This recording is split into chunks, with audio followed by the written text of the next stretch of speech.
all of us at SquareTrade are really honored to be host of this meaningful event.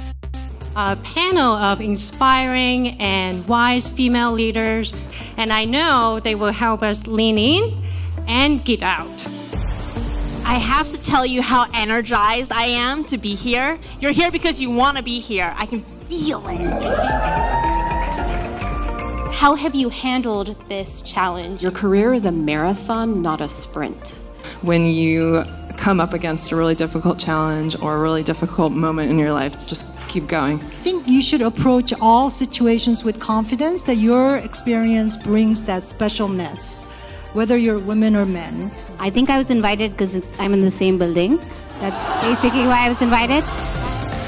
So hello everybody, and I am Josephine, head of people at SquareTrade, and we want to welcome all of you here tonight. And I look around and what an amazing crowd in this room, and all of us at SquareTrade are really honored to be host of this meaningful event. A panel of inspiring and wise female leaders will begin really shortly, and I know they will help us lean in and get out.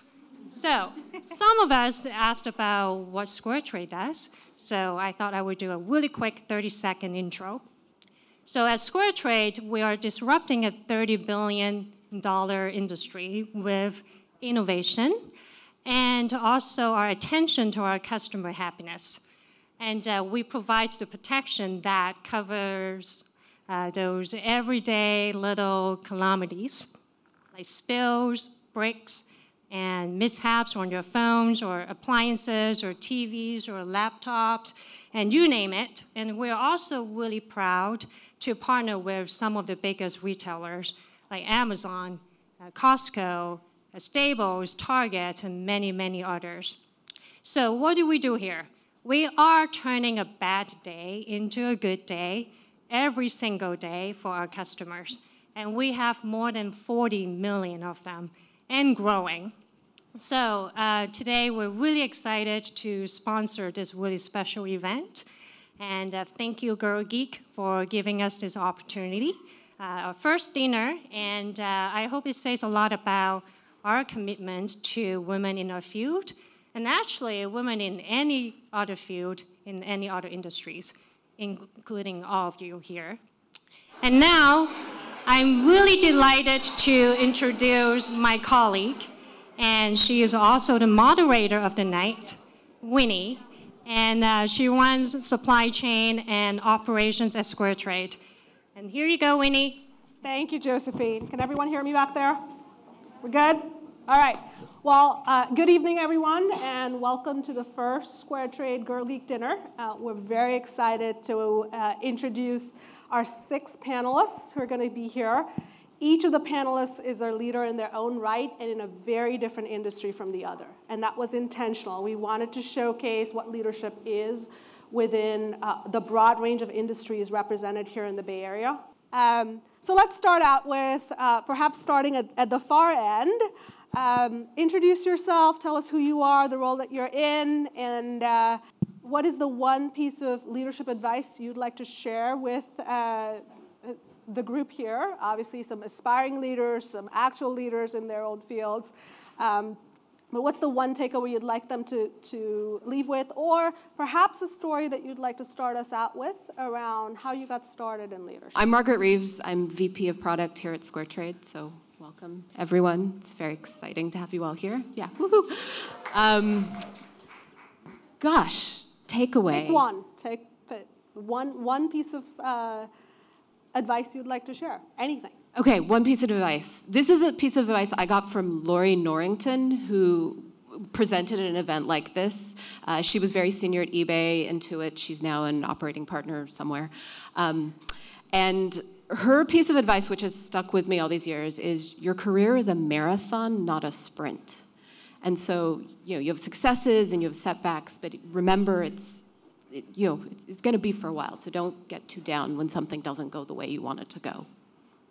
Okay, Bonnie, thank you, Margaret. Hi, everyone, and thank you so much for having me here, and Girl Geek as well. I'm so thrilled to be here. My name is Bonnie, and I am running the compliance team over at Harbor, which is a compliance platform for issuing private securities.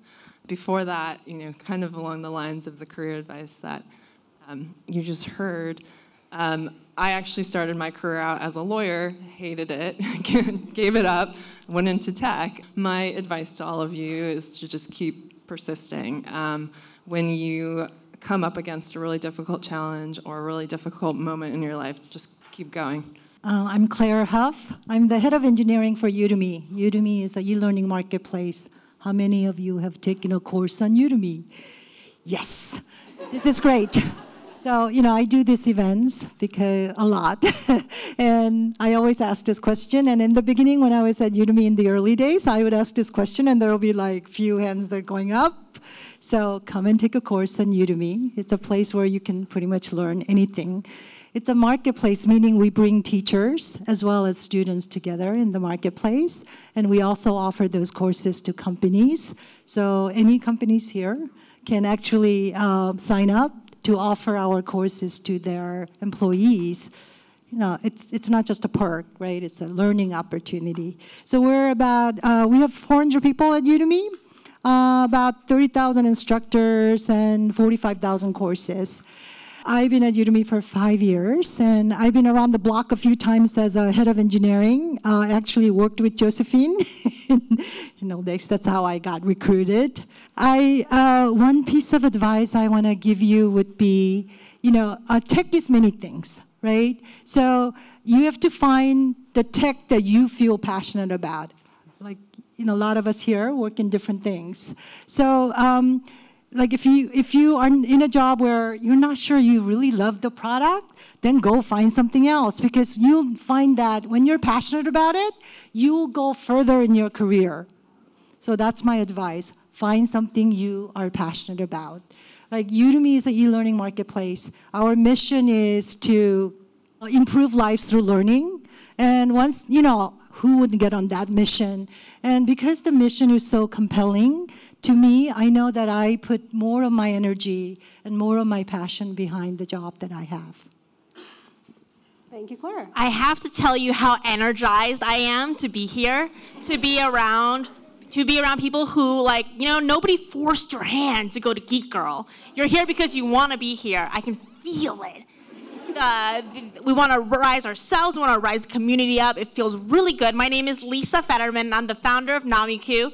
We invented the home sous vide immersion circulator. We manufacture our hardware, software, food, all here. We have our new program where you wave our food in front of the machine. It automatically recognizes it. In 30 minutes, you get a gourmet sous vide meal just the way Noma Seisan Restaurant in Meadowood, 11 Madison Park, Taylor Crin does it, because they use our machines there. I am the writer of 2 cookbooks, Sous Vide at Home, Sous Vide Made Simple. There's a theme there. I'm here because Josephine and I nanny share, yo. Yes! That's the female power network. That's how shit gets done. The boys are smoking cigars and drinking whiskey. I'm like, hey, your baby friend takes care of my baby friend. That's a bond. My big piece of advice for everybody here is that, more of what I see is you are right. Whatever it is you are building right now, you're right. I guarantee you're right. If I could give a piece of advice to myself when I first started Nomiku, which was in 2012, and invented the home sous vide immersion circulator, holy shiznit. I went to a party and I was like, I invented the home sous vide, and they're like, oh, I invented Post-its. I'm like, I'm okay. I would just say to myself, you're right. Just imagine if you're right. If you're right and you can't go wrong, why wouldn't you do the next thing that you're going to do? Just know that you're right. And move in that direction. I'm so energized right now. And hungry. I really want a sous vide piece of meat. So maybe later at night. So hi, everyone. My name is Nupur. I lead product at a company called Grand Rounds. I think I was invited because I'm in the same building. That's basically why I was invited. You can tell there's a theme yes. there.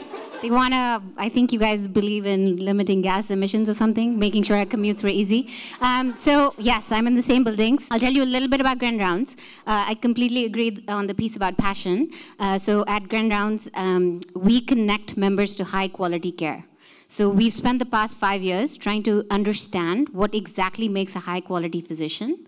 And we help members that are sick get connected to the right care so that they can get better faster. When we first started the company, we were shocked. Over 66% of the patients that were coming to us were changing their diagnosis or treatment. There's that much bad quality healthcare in this country. And we try and do our best to get patients to better care. And we sell to large self-insured employers so that we can give their members access to high quality care so that they can get better faster. So the piece of advice that I will give, and some of this will make more sense as I share some stories, is it's kind of cliched, but I truly believe that you miss all the shots you don't take. In my life, I've been lucky to have many strong women around me and on my team. And I can firmly say that it's really important for you guys to demand what you deserve. Because time and again, I see really, really talented women underselling themselves and not demanding what they deserve. So you miss all the shots you don't take. You gotta try, and you gotta ask for things that you deserve. Good evening, everyone. My name is Staci Slaughter, and I'm the Executive Vice President of Communications for the San Francisco Giants. Yeah, go Giants. And my kids would probably laugh that I'm here speaking to a bunch of people in tech because I'm the most technologically challenged person on the earth. And I was one of the first female executives in Major League Baseball, and I think, so I guess maybe that's why I'm here. And I work with a lot of dudes, as you guys probably all do. But I think I guess for me, one of the things that I've tried to do from a management style perspective is my philosophy in management is that you want the people who work for you to be able to step in and do your job at any single moment if you, by some chance, get hit by the bus or you can't come into work, that you don't hold people down, that you feel like they can work alongside of you. And really, my goal is to get the next generation of Giants folks. You know, we're a 138-year-old franchise, and I've been there 22 years, and it's time for me to think about the next stage in life at some point, and I want to make sure that the folks who work with me are able to take, their experience and then be able to be the next generation of stewards in our organization. And I guess that's it. Thank you. Here's the first question I'm going to direct at you guys. Some of you described and provided some great advice around leadership and what people can take away today. But think back to the point in your career where there was sort of a pivotal moment or a turning point that propelled you into, I will put in quotes, a leadership position, right? Whatever that might mean for you, whether it's the current role you're in or a role that you had prior to that sort of set you up. Nupur, would you like to start us off? Sure. So I'll provide a little bit of a background. So I joined Grand Rounds about 4 years ago. And I joined as a senior product manager in the company. And I loved the company and worked to build out a great product team. And there was a time when I got promoted to director, and I was really excited about it. But we were scaling as a company, and my CEO told me that he's looking to bring in a VP of product to sort of consolidate different product functions that we had. And I was actually really excited. I helped interview. I was actually vouching for a couple of the candidates. And once I was in the room with him, we were discussing a candidate, and he looked me straight in the eye and said, "Why have you not asked me for this role?" And I was like, because I didn't think it was an option. I didn't know that's a thing you can do. And it really was a pretty shocking and pivotal moment for me, because he saw my leadership potential way before I believed I could be a leader or even deserve to be the VP of product. I was lucky he gave me the role. I was, now I lead the product team, and I've grown the team out. But I think the biggest thing that taught me is, this comes back to why I was saying you miss all the shots you don't take. It really made me think about what are other opportunities where we're not raising our hand for, and what other things are passing us by. But that is a moment that has stuck with me, and I constantly think of that, even with my own team, which I certainly tend to have it be female heavy, because why not? And you're always looking out for these instances where people are not asking for what they deserve, and I see it time and again. And if Owen, my CEO, hadn't said that to me, I would have been probably still happy, but reporting to another VP of product and probably not talking to you guys tonight. Great. Bonnie, how about you? For myself, well, Harbor's a pretty young company, so I'll talk about my previous experience. So after I quit law, gave it up, decided to move into tech, I joined a company called Zenefits. While I was there, I was basically hired to put out fires. I was put on this client escalations team, which basically meant anyone who was really, really pissed off came to my team. And so really what that did, though, was put myself in the spotlight for really high-profile issues. So whenever there was sort of a company-wide issue that was impacting a lot of clients, I myself and my team were the first people that the leadership would come to. And so when I sort of tackled that head-on and sort of jumped right into it, didn't shy away from it, really. Sometimes it's easy for us when it's a really difficult problem or a really stressful problem or a really high-profile problem. It's easy to kind of freak out and throw your hands up in the air and say, I don't know what to do here.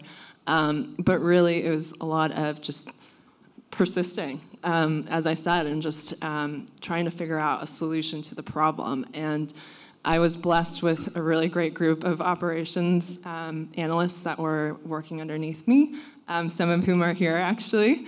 And my team was really involved in sort of the cleanup crew, and so we would help fix client issues. And after that, the leadership team really, I think, saw the potential for me to take on more very highly stressful cleanup fixes. And so whenever there was a high-profile issue, like there was a time where we had a tenuous partner relationship and we needed to build a new payroll product, they came to me and said, will you help us build this? And then when compliance became in the spotlight for the company, they came to me and said, will you build this compliance team out? And so really, I think what it was getting to be on these really high-profile issues and proving myself as a really hard worker and someone who didn't shy away from the issue.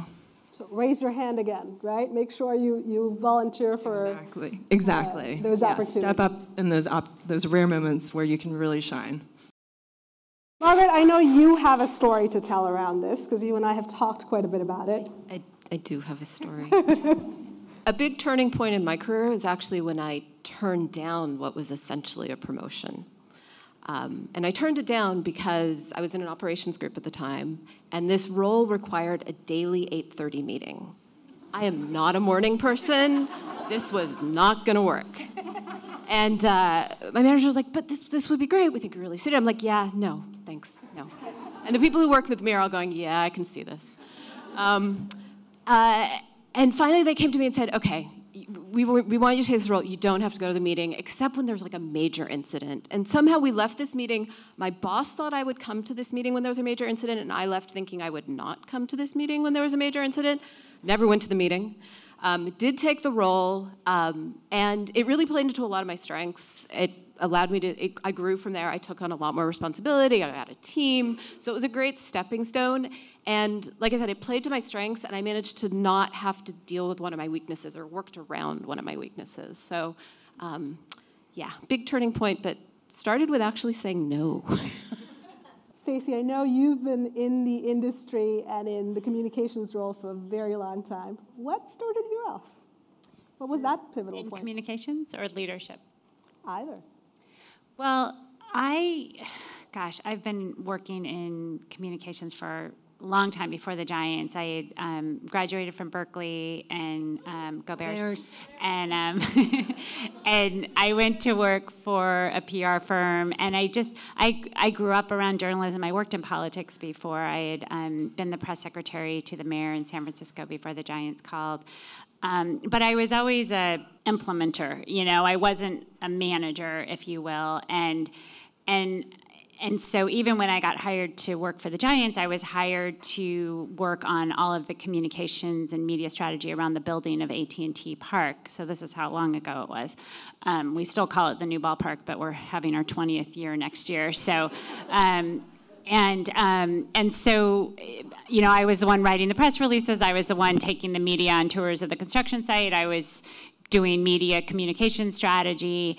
But I still had a staff, and I kept getting promoted, and I had, you know, folks that but I was still kind of trying to do everything myself, and not delegating and not empowering people to do their work. And really a turning point for me was actually when I went on maternity leave with my first child, because it was the year the ballpark opened, and he was born kind of in the middle of the season. Of course, we went to the playoffs that year too. And I had to let go. I had to hand off, and I had to say, because I had just never taken time off really, and I had to say, okay, you guys are going to have to handle that, or you're going to have to, you know, do that. And it was empowering for them, because they were able to, like I said, step into my shoes and do my job and deal with our CEO and deal with our team manager and general manager. So for them, they were growing professionally, and for me, it was a growth opportunity for me too, because I realized that I could step back and trust the folks to do, you know, the job they needed to do. I didn't have to do everything myself. And I think that's it was a really pivotal moment for me to realize, okay, you know, that I don't have to be there for every moment, that I can trust people, and I think they grow professionally as a result of that. So you really delegated then at Finally. that point and let go. Yeah, I let go. Very good. Lisa, you started out in journalism too. What was that pivotal point that triggered that leap into leadership for you? The leap into leadership happened every moment of my life. Okay. I just created it's a leadership moment when somebody's like, hey, who's gonna throw the ball at Jax? Who's gonna throw the thing at the hacky sack? I'm like, me.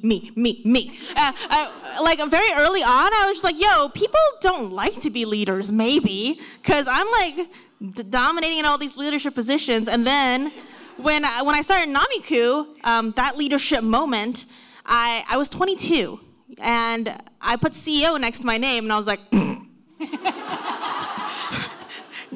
I was like, I have to work really, really, really, really hard to grow into this title. And at the same time, I was like, that was it. So there's nothing stopping everybody here from tonight updating your LinkedIn and Facebook, being CEO of blankety blank, and then as an exercise, you know, like put away some money and go through the exercise of creating an LLC or a C Corp or an S Corp, and then you're the CEO, and you might be like, and then you grow into it.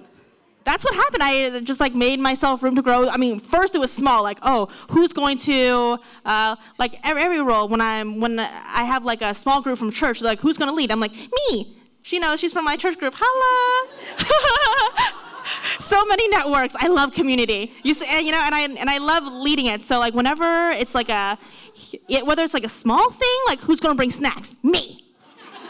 Or like oh, I chose for me to be CEO. I'm just constantly like swimming towards it. And you can do it, and there's like a holy kind of like, oh, leadership, take the baton, and then it's like I say me, and then it becomes you. The sooner you start, the better, because if you say you're CEO now, 4 years from now, people are like, oh yeah, she's the CEO. It's been on the LinkedIn for a while.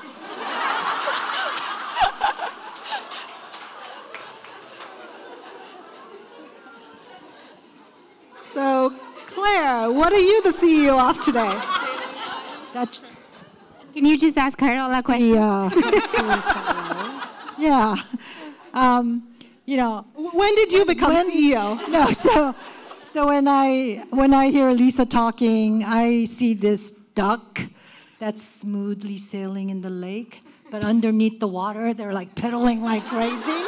So that's you. That's working very hard. One sexy you duck. Look very, you look very smooth. Thank you. Yeah.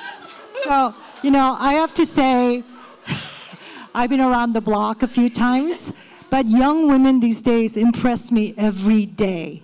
I am so proud and privileged that I'm still sitting here being able to talk to you about my experience that sounds like it matters. So I'm head of engineering, not a lot of women head of engineering. So I am just proud that I was resilient enough to just keep in it. And one of the reasons why I stay there is for all of you to know that you can be head of engineering anywhere you want, right? So, there were a lot of opportunities for me to get out of engineering. People offer me other jobs like product, GM, or whatever. But because tech is such an unfriendly place for women, I didn't want me to add to the number of women who's getting out.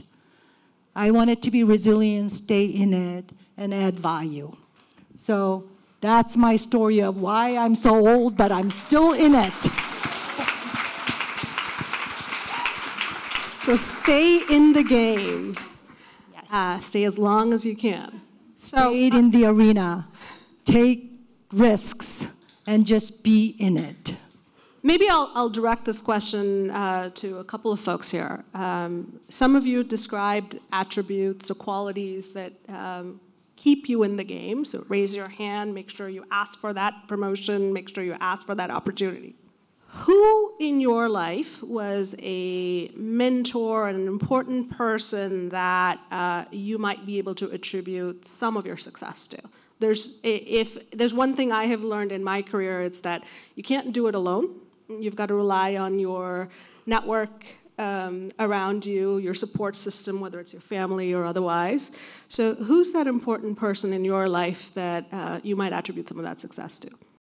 I grew up in a family of all girls, and my dad was very clear about you can go do whatever you want. Neither of my parents went to college. My dad didn't graduate from high school. He's a very successful political columnist in California. And there was just never this barrier that you're going to stay at, that if you want to pursue a career, you can do that. If not, but I would also say, and my husband was always that way too, because he's always like, you don't ask for enough when you go in there and negotiate. You got to go and ask for, kind of that same thing. But I've had Larry Bear, my boss, for the past 22 years. I really thought I was going to opt out when I had kids, quite honestly.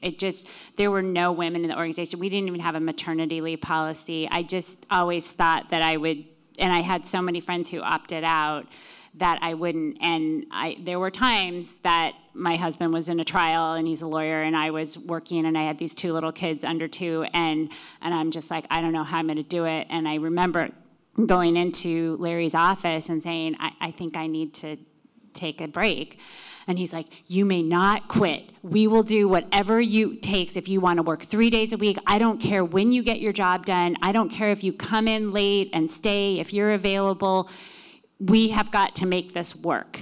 And that push, they knew it before I knew it, that it was going to work. And I got through those early years when the kids were really little, and then they went off to school, and I was like, okay, I'm so glad I stayed in it. And I think that's really good advice, that it's staying in it and really continuing to grow professionally that gives me the flexibility now that I can, go and do other really interesting things in addition to my job. And I think that was having that support network of men really saying, you can do this, and we're going to make it work for you, enabled to create more flexibility within the whole organization. And I'm proud to say we have a maternity leave policy, we have a paternity leave policy, and more men in our organization take advantage of that than women do. So that's important. Very, very cool. Thank you, Staci. Nupur, how about you? It's a very similar answer. So growing up, very much my dad. We were a family of 6, 4 girls, 2 boys. My dad never made us think that we were any different than the boys. I grew up in the Middle East, but in a super supportive household where my dad made me believe I could do anything and fueled any interest that I had. I distinctly remember I really wanted to go to Stanford for business school, and I was terrified that I wouldn't get in, but it was the only place I wanted to go. And I remember calling my dad, and he said, just apply. Like, what's the big deal? And you'll get in. And I was like, okay. 30, I was like, that was easy. 37 essays later, you know, I was super lucky to be accepted there, but without my dad's confidence, I wouldn't be able to. And I think right now, it's probably my husband. I know he'll be very happy to hear that I mentioned him tonight. Nana, please tell him I did. But it's really, that's my sister. Really important, I think, to have a partner that's super supportive. And I think he's certainly pushed me a lot and given me the confidence I need time and again to keep reminding myself that I can do what I do. So very similar. One of the things we've been talking about at SquareTrade is this concept of an imposter syndrome. So show of hands, who's heard of the imposter syndrome? Wow, okay, pretty good. For the few of you that didn't raise your hands, what the imposter syndrome is a concept in psychology where you have a feeling that you're somehow not worthy of the success you've had. So many of the women in leadership honestly have had this experience and had this feeling where they feel like no matter how hard they try and how many levels they are successful at achieving and how many projects and successes they've had, that somehow they don't deserve it, they're a fraud. So just get a sense from this panel, how many of you have experienced the imposter syndrome and what do you do to overcome it? So there was recently a New York Times article also that said that it's even stronger if you're not kind of like everyone else around you. You don't have the standard background for your role. And I'm here VP of product. We're a technical product team. I don't have a CS background. I don't have a tech degree, history. And I don't have an MBA, and that's the other common background for my role. So I'm not the normal background. And a few years ago, we were talking about hiring practices here, and somebody brought up the concept, you've probably heard this, that, you know, A players hire A players, and B players hire C players. And I was like, ooh, what am I? And what I did to talk myself out of it, which I did, was I thought about all the people who'd hired me over my career, and did I think they were A players? Yeah, there are some, and about half of them are women, and they were amazing women. And I also thought about those people who'd hired me, no matter what level I was, like they were a senior manager or a director, a good percentage of them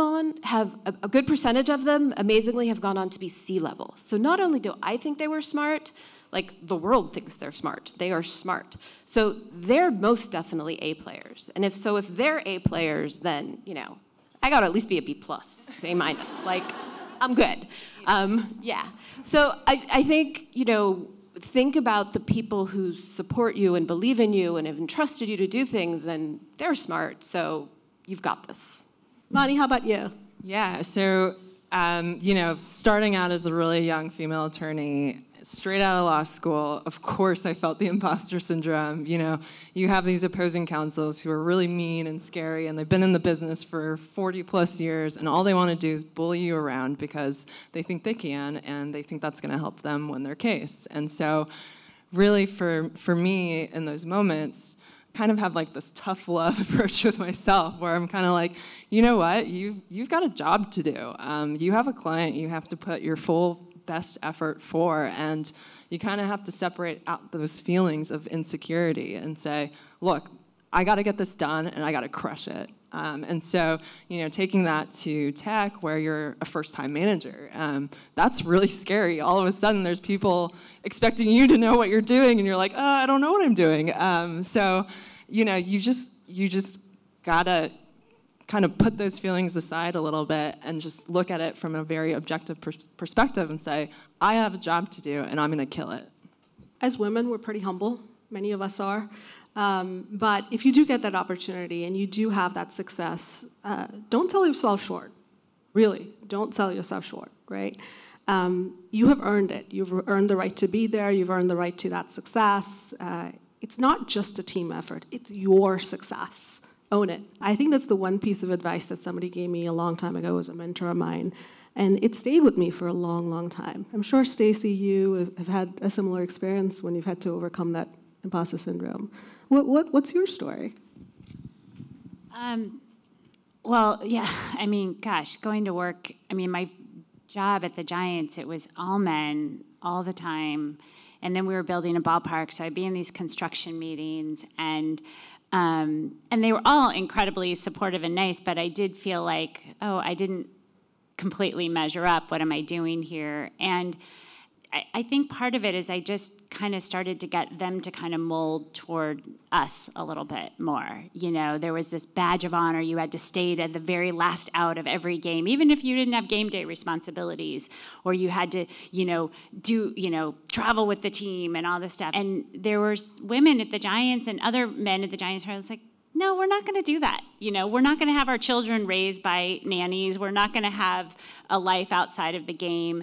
And slowly but surely, people started taking vacations in the middle of the season and having people cover for them and starting to change the culture of the organization. And it was a really slow turnaround, but there was a group of folks who wanted to say that there was a different way to do that. And so rather than trying to conform to what was the norm there, we tried to have them conform more toward us. And then I started feeling much more comfortable in my role at the Giants and, kind of still there.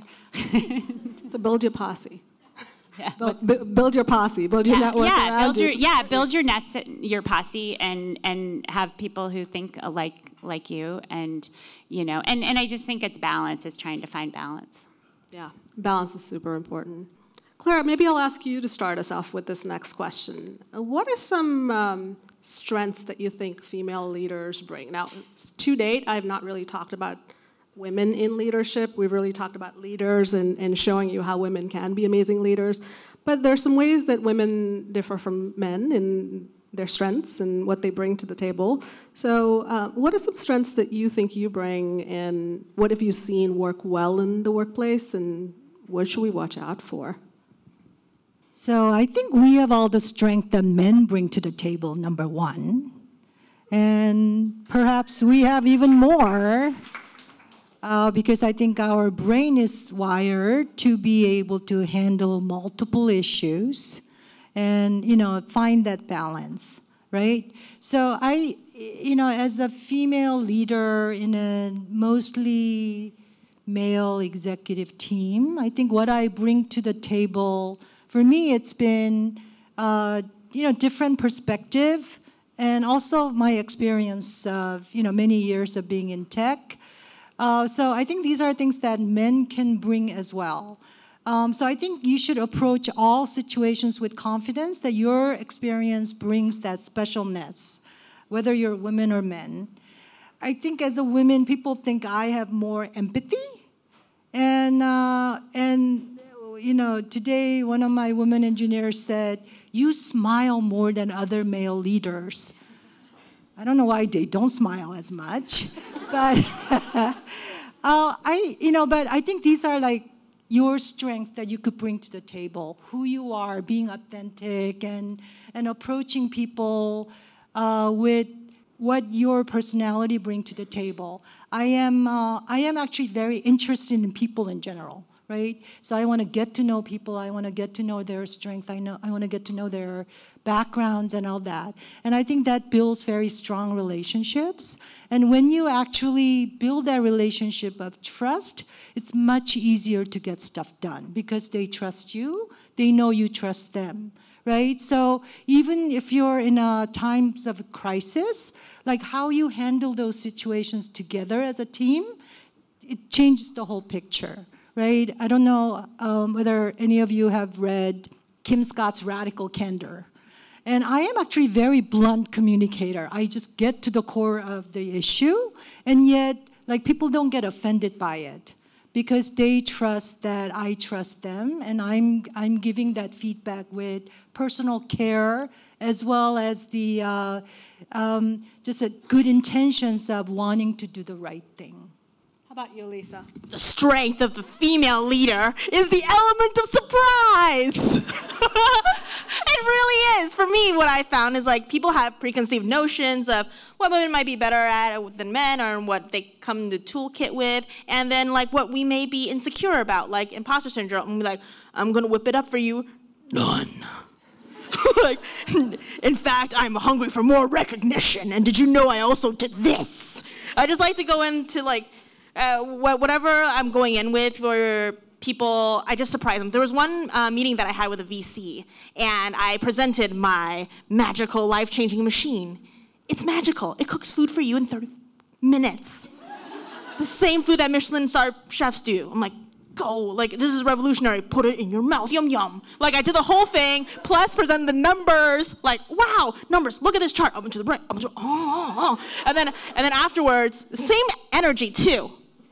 Same energy, and I was met with, like, this, and then he was like, yeah, you know what, I'm going to talk with my wife about it, because I'm going to see if she'll use it. And here's where comes the element of surprise, okay? And I said to him, wow, your wife is also a GP too at this firm, just like me and my husband are co-founders. And he didn't talk to me ever again.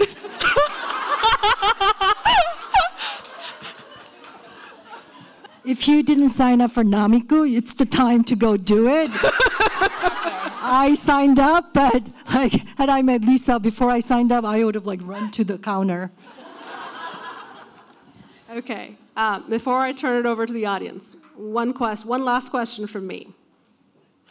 Think back to 10 years ago. What advice would you share with your younger self, knowing what you know today? That's a tough one. I think I was always high-strung, so I would say things will work out, calm down. Okay. I think I'm ready. Okay. So I think for myself, I came out of school expecting to have a set path, a set career, knowing exactly what I was doing for the rest of my life. I think I would tell my younger self, stop thinking about this so much. Just do what you want to do. You can change careers. It's not the end of the world. You can change jobs. You don't have to stay at the same job for the rest of your life. So just chill, I think. I would tell myself. Margaret, how about you? I'm trying to think back to what I was doing 10 years ago. We can go back 5 years. Yeah, I think 10 years ago, I actually, I think that's when I was actually making a big leap, and I left a company I'd been at for a long time and was making a switch. So I'm not sure I'd give advice to myself, but I tell myself, don't worry, it's all going to work out. Like, leaving is the right decision. Like, sometimes moving on is the right choice. Although not for any of my team who are here, by the way. No, now is not the time to move on. Stay. It doesn't matter if you've been here a long time. Yeah. So I would say, I wish I had that self-confidence when you're young. You know, you're generally insecure, or maybe a lot of you are not. But just tell yourself that you deserve at least like 10x more self-confidence than you already have, because you do, right? If you look at people who are successful, they carry that presence and self-confidence. And I think, you know, that's a one advice I would give to anybody walking into interviews or walking into meeting people who could influence you. Just lift yourself up. Just tell yourself you deserve 10x the self-confidence you're walking in with. I wish I had that advice, because I think always kind of going in, you know, underselling yourself is not where we ought to be. I mean, we are many, many years from when, where our mothers were. So let's lift all ourselves up, because I see a lot of women coming into interviews underselling themselves, their resumes written in a way they undersell themselves. Stop it. You deserve much, much more.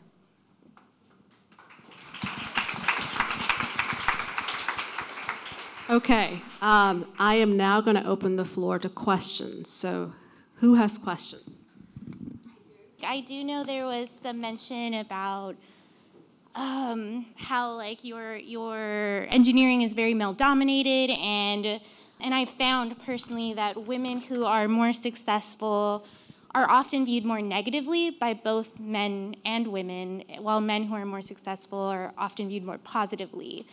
How have you handled this challenge, and how do you think that this status quo could be changed?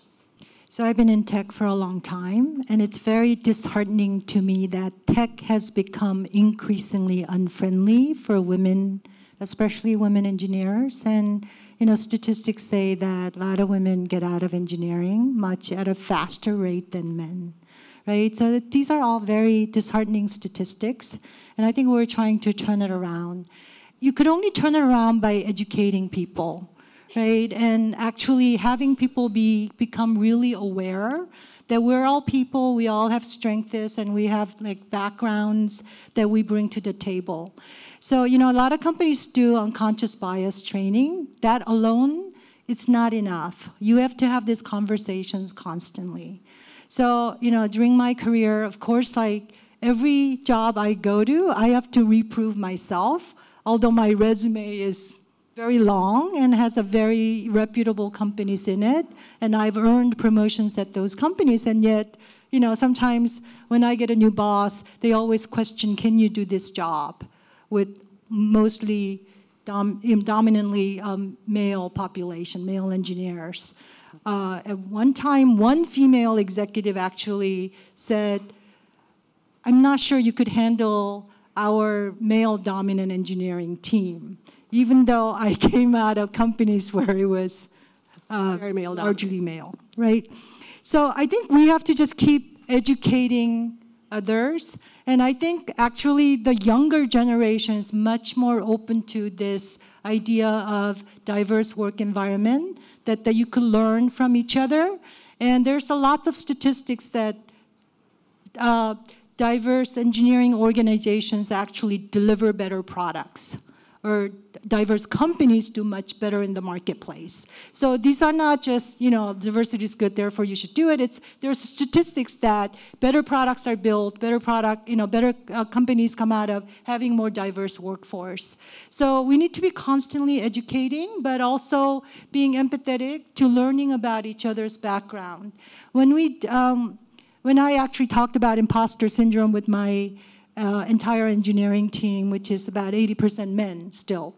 Actually, all men also raised their hand when we asked, do you have an imposter syndrome, right? So It's not just women. So we have to be empathetic to what their imposter syndromes may be, and just have that empathy, and through conversations and through sharing experiences, I think we could change the workforce. Nobody has to like me, as long as they buy my stuff. And my girl gang likes me. That's the most important part. Having your best girls who you really truly admire like you, and anchoring yourself in that. That's how and it was oh, they didn't like you. I'm like, it sucks. It's a good thing. My kids like me. My husband likes me. The girls people with high moral fiber like me. I'm like, oh yeah. I'm into that, this whole thing, the way the question's framed, they're less likable, I'm like, does that matter though? Does that matter? Because they better get used to me. Better get used to us. And then they'll like it. They're like, oh yeah, what's not to like? They're all just right there. Cool. Wow. This one. I like you. Yeah. See, she likes me. Nice. There you go. I like you too. Who here does not like Lisa after that one? So unconscious bias training only goes so far. That it doesn't.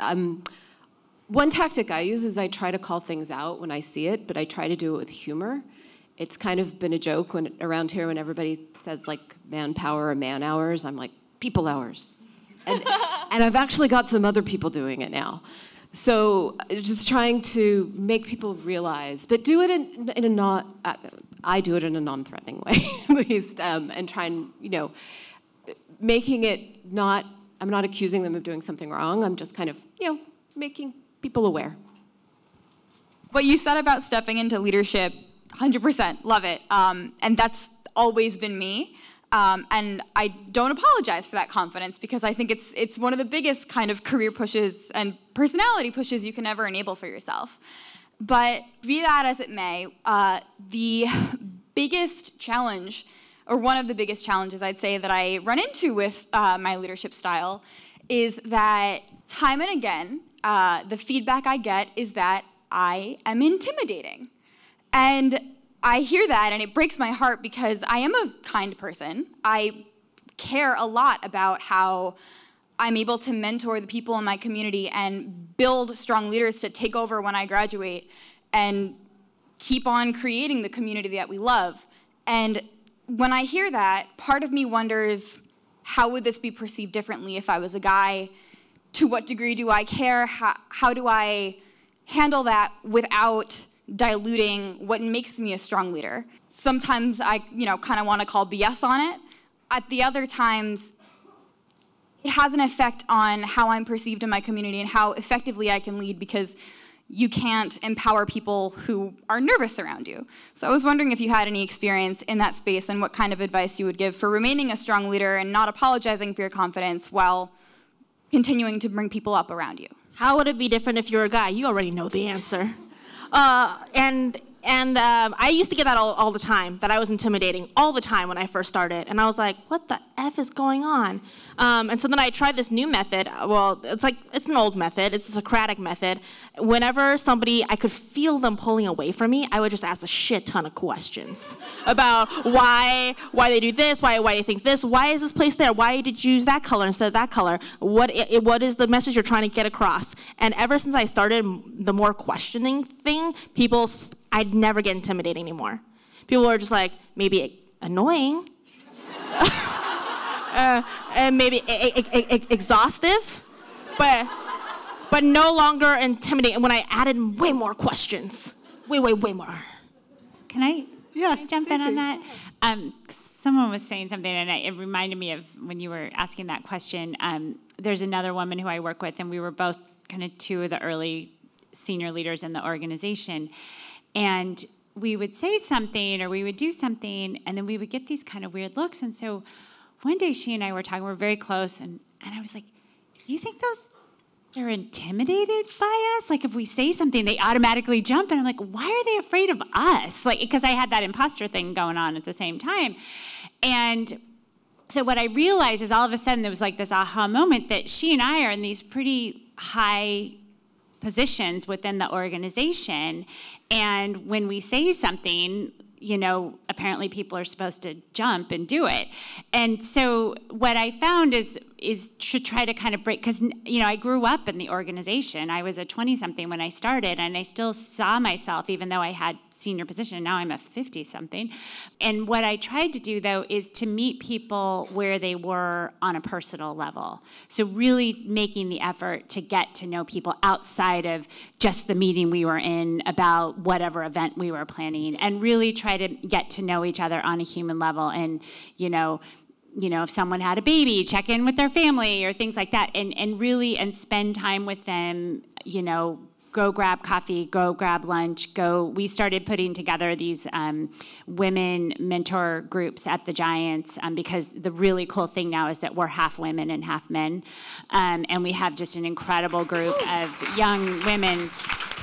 And we have squads, so we have like older women paired with, there's about 10 of us in a squad, and so older women with younger women in all different senior leadership, middle management, everything. And it's really cool because a lot of times we just go for a walk around the ballpark. We're like, all right, meet at 12, let's go take a walk around South Beach. And it's breaking down those barriers outside of the meetings that I think has really helped with kind of the breaking down the intimidation factor. Okay. I think, Wini, we have a question here. Yeah, we have time for maybe one or two last questions. A product manager here. I wonder, what's your advice on, what's the difference between from IC to a leadership position that you're in now, and how you would kind of prepare for that in terms of, for example, strategic thinking and other aspects that you probably know much better than me? Thank you. It's very different. Very, very different. So if you're an IC, you're mostly evaluated based on your scope, your project delivery, how you communicate with others, and what have you. As a leader, your product is your team. So a lot of your role becomes enabling your team to succeed. A lot of your role becomes making sure you have the right leadership bench so that they can deliver the right results. Your role becomes setting a strategic vision so that everybody feels like they're swimming in the same direction with the goal that actually motivates them. The notion of being authentic and open becomes really important because that's when your team trusts you and works hard to deliver results for you. So it's actually an incredibly different role when you move into management from being an IC.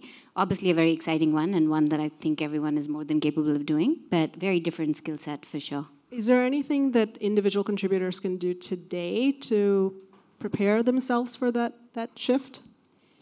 I would just say quickly that I think many of you, even in your IC roles, I'm sure have opportunities to display leadership, right? So whether that means stepping up, raising your hand for a tough project, helping your team rally behind a goal, communicating difficult things to your management and giving honest feedback.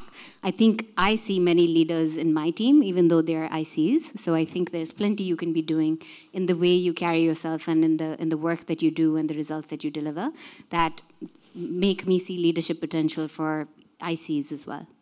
Okay, one last question.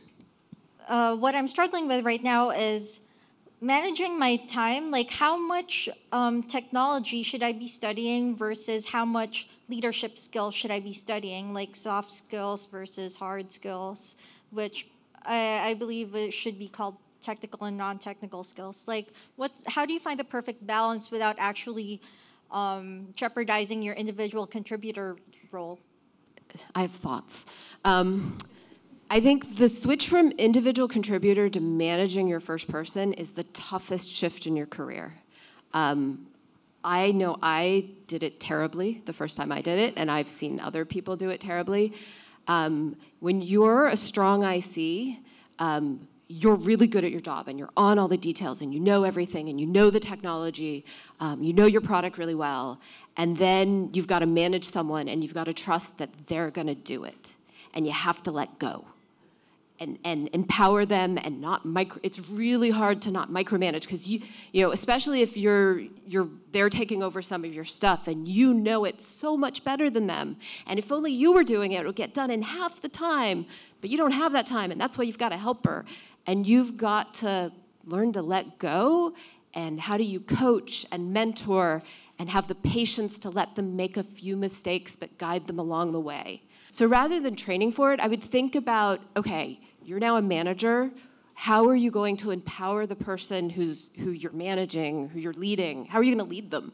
And help them along the way, help them do their job. That's my perspective.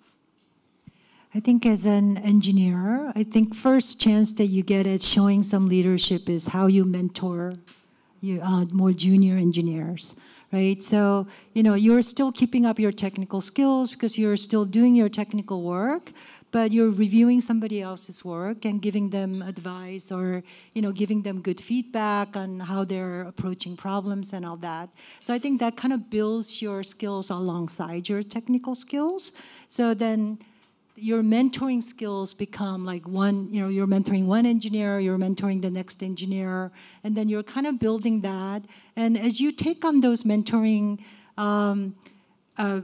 skills and time to mentor, then you are going to do less technical work over time. But that doesn't mean that you're not keeping up with technology, right? So, at some point, you may have a big team such that you cannot keep up with every single thing that everybody's doing. That's when you have to kind of let go and trust other people that they know what they're doing. And I think I always tell the first-time managers that your success is not about you. It's about your team. The output that you should measure yourself is output of your whole team, as well as the growth of your whole team, right? So you have to at some point change that, change how you're looking at yourself. But I think there's a lot of satisfaction in mentoring others. So enjoy that where that's happening, and don't worry about like that 20% of time I'm spending mentoring others is somehow it's taking away from me. It's not. It's adding to who you are as an engineer by giving that feedback. Wow, some amazing advice to leave us with. Make sure you mentor some junior team member. Make sure you don't sell yourself short. Stay in the game.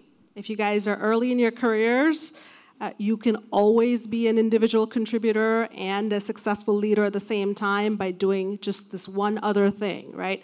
mentor somebody else, form a network with like-minded individuals like you, and help promote them and help promote yourself. I just wanted to take this time to thank our panelists for being here. I hope you guys all enjoyed it.